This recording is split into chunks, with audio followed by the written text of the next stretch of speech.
I wish this was some kind of weird dream, but the HOA actually tried to take over my backyard pool. Yes, my privately owned, fenced-in, completely personal pool. No prior notice, no formal request. Just some smug lady with a clipboard acting like she ran the place, claiming my pool now belonged to the neighborhood and that I should be grateful. It was a Saturday morning, one I'd planned to spend quietly. I had just finished skimming the last leaf off the surface, a little ritual that always helped my younger brother Eli calm down. He struggles with anxiety, and that pool is his safe haven. To him, it's not just water, it's a reset button. That's when I heard the telltale click-clack of high heels on concrete. Enter Belinda, president of the Briar Ridge HOA, self-proclaimed enforcer of neighborhood perfection and quite possibly a retired drill instructor in disguise. She didn't knock, didn't say hello. She just marched through my gate like she owned the place, held up her clipboard like a warrant, and flashed a grin that made my skin crawl. "Exciting news, Mason," she chirped like she expected me to be thrilled. "Your pool's been selected as the official venue for our VIP spring social next Saturday." I stared at her, confused. "Excuse me?" She waved off my confusion, already tapping away on her phone like she was finalizing event plans. "Oh, don't worry. There's nothing you need to do. It's all arranged. We've got influencers coming. The board's approved it. Flyers are already printed. This is going to be great." I pointed to the sign on my gate. "Private property. No trespassing." It was bold, clear, and had a cute little sunflower Eli painted to make it friendlier. Belinda glanced at it like it was an expired coupon. "Oh, Mason," she said with a smirk. "That's cute, but community events take precedence. See here." She flipped her clipboard and revealed a printed document labeled Event Priority Mandate, complete with subsections and clauses, one of which she claimed gave the HOA power to assign community spaces for public use. "Belinda," I said calmly, "this isn't a community space. This is my backyard. I own this land. I pay the taxes. That pool is private and it's staying that way." Her smile dropped. The cheer drained right out of her voice. "Don't be difficult. This event is happening whether you like it or not. And there are consequences for obstructing approved HOA activities." Still calm, I said, "You need to leave my property. Now." She huffed, turned on her heel and marched out. But I knew that wasn't the end. Not with Belinda. This wasn't my first time clashing with her since becoming president, mainly because no one else wanted the job.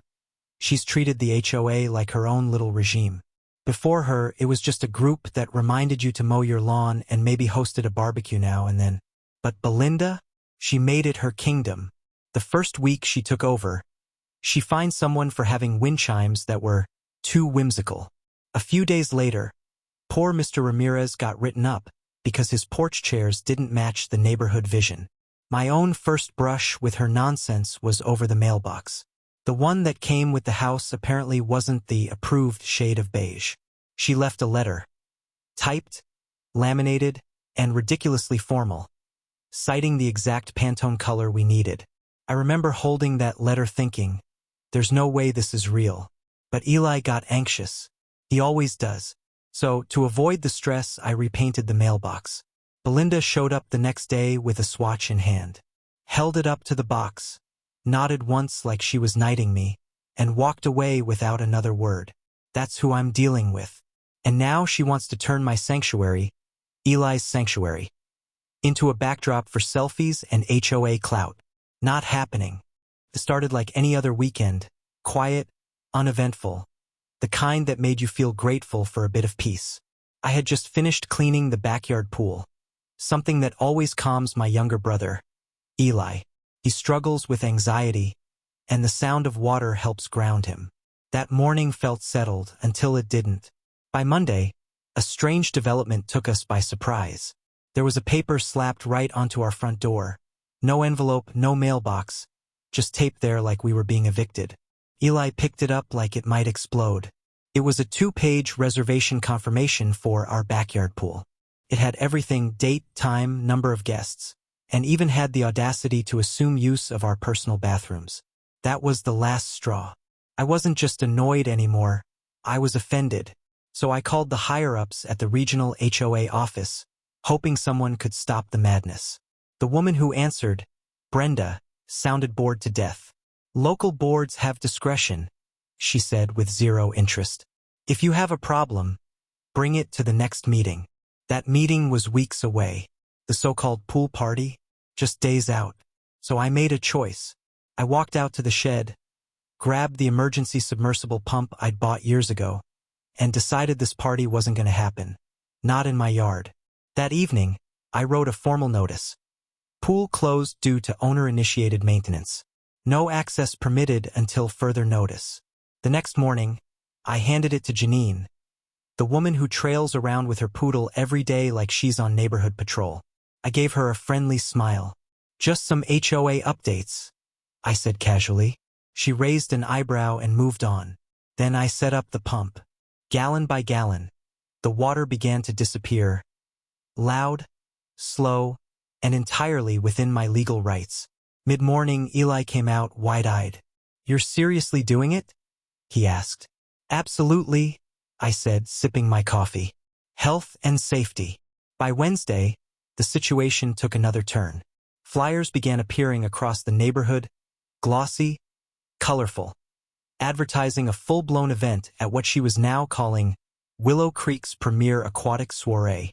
Belinda had edited the photo of my pool to make it look like a resort. It wasn't just a party.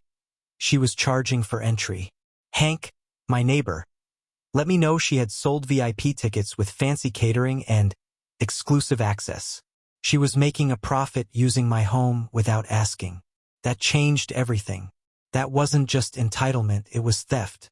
Saturday rolled around, perfect blue skies, the kind of day made for a swim.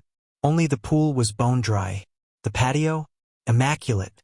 A bold sign stood at the gate. Pool closed, owner, repairs in progress, no trespassing. At 1:55 p.m., the first luxury cars began pulling up. Guests in sunglasses stepped out, smiling, until they saw the empty hole where water should have been. Belinda arrived like she was hosting a royal gala. But when her eyes landed on the sign and the drained pool, the color drained from her face. She came charging toward me, red and furious. This is destruction of HOA property. I'm calling the police. And she did. She actually dialed 911 and told them I had sabotaged a community event. When the officers arrived, she rushed to them like someone reporting a burglary. I calmly handed them a copy of my property deed and the HOA charter. Officer Miller, calm and professional, reviewed them both. Ma'am, he said, this pool is on private land. Your HOA rights don't overrule deed ownership. But the flyers, the event, she stammered. You didn't have permission, the officer said. That's a civil issue. And calling 911 for this? That's a misuse of emergency services. Then one of the guests, a local attorney, stepped forward. Wait, are you saying we paid money for a party she had no right to throw? That did it.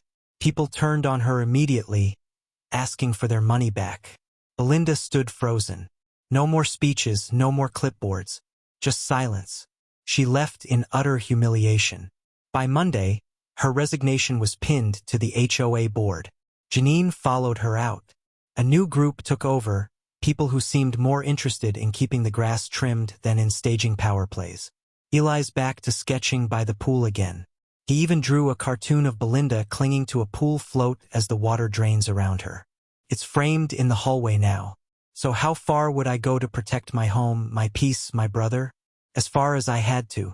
Right to the bottom of an empty pool if that's what it took. And honestly, watching that last drop swirl down the drain might have been the most peaceful moment of all.